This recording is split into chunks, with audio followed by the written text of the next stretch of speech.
फैसले के अंजाम को नसीब कहते हैं। आपके निर्णय का परिणाम है आपका भाग्य।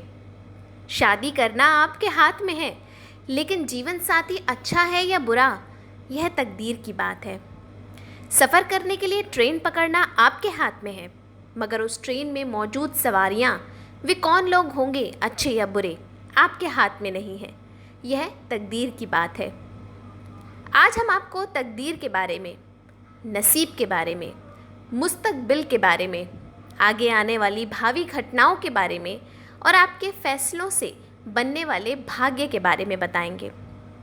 कहते हैं तकदीर पर इंसान का इख्तियार नहीं होता। जिस फैसले पर इंसान का इख्तियार न हो वह तकदीर है, और कदम कदम पर सही और गलत का फ़र्क और फैसला ही नसीब बनाता या बिगाड़ता है। जैसे माता पिता अपनी संतान को पढ़ाते हैं, लेकिन यदि संतान पढ़ाई पर ध्यान देने की बजाय अपनी ख्वाहिशों के पीछे भागता रहे तो यह उनका फैसला है, भाग्य का फैसला नहीं। इस गलत फैसले के अंजाम को नसीब कहते हैं।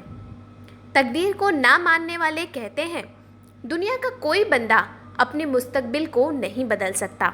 इस पर तकदीर को मानने वाले कहते हैं आदतों को बदला जा सकता है।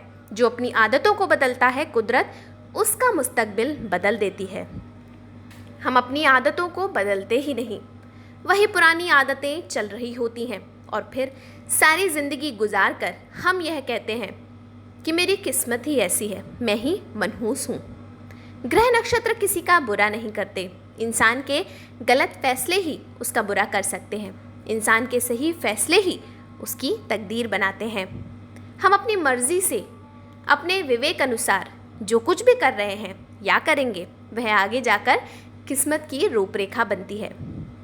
ईश्वर जिस व्यक्ति को सफलता देना चाहता है, उस व्यक्ति को सफलता प्राप्त करने से पहले सफलता के काबिल बनाता है। काबिलियत के कुछ नियम हैं।